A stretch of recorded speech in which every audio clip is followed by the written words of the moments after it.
Most characters have layers. Layers to their offense, layers to their defense, or layers in their mechanics. But there are some characters that are just one layer deep. These sort of one-dimensional characters that don't have any additional sauce to them for the players to dig into and discover. Why have characters like this? Why have such simple designs and seemingly flat gameplay? That's where you'll commonly hear people say they're boring. But let's take a step back and look at what value these characters actually provide. And though these types of characters aren't for everyone, they do offer something to the game and the players as a whole. The most obvious answer as to why even have one-dimensional characters in a game is because that's what makes them approachable. Especially if you're new to fighting games, there's already a massive list of things to learn and figure out. So having a character that reduces that burden by not having a complex game plan can be very helpful. On the other end, simple characters like this allow you to focus on other aspects of your play. Say you want to focus on your neutral, so playing a character whose game plan doesn't add to your mental stack can help you to focus. These characters emphasize the fundamentals of the game, because that's their core idea. This approachability isn't something that just new players can use, but experienced players as well. These characters can actually be great secondaries to play. Sometimes you just want to play someone else, an off main, but you don't want to invest a ton of time or effort into developing them. Thus, one-dimensional characters like this allow you to play an ult without needing to do a lot of research or practice with their specific mechanics, which is nice. You could also use it in different settings. Say you sometimes play sets with friends who's less experienced than you.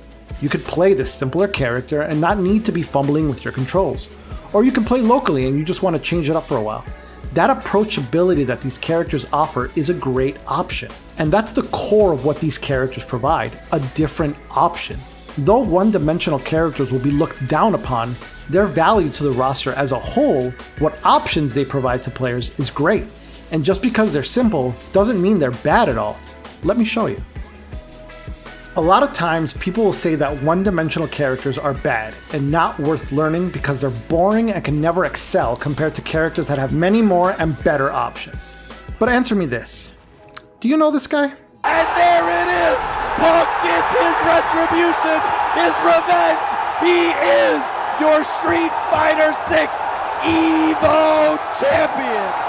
EVO 2024, Punk the God won the largest tournament with a character who I'd call the one-dimensional character of Street Fighter 6, Cammy. More than Honda or Lily because those characters at least have a stock mechanic. Cammy doesn't have anything like that. She's just got her normals, special moves, and supers. And that's it. This isn't a dig at Cammy or Punk's accomplishments. This is to illustrate that a one-dimensional character isn't bad or not worth learning. They can absolutely be tournament-winning characters. I'm not saying it's easy, just that it can happen. People take issue with this though. Simple characters like this, especially if they're strong, can feel bad to lose against. You may play a complex character because you like the mechanics or the challenge of the character, but then when you fight a super simple character like this, you can feel robbed. It can feel like you're working triple-double overtime just to get a crumb of offense going while they can hit just like 2 buttons and win. This is a gross oversimplification, of course, but the vibe still stands.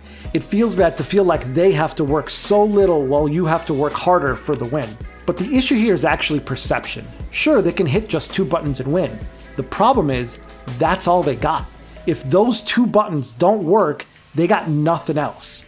Characters with more options or layers to their strategy can be more flexible with their strategy and have a better opportunity to adapt to any given situation. One-dimensional characters don't have that. So though it may seem like they can get more than you do, remember, there's not much beyond that, which is their weakness. So next time you're browsing through the character select screen, trying to figure out who to check out, don't overlook the 1D character. Sure, there isn't a lot of depth there, but that's kind of the point.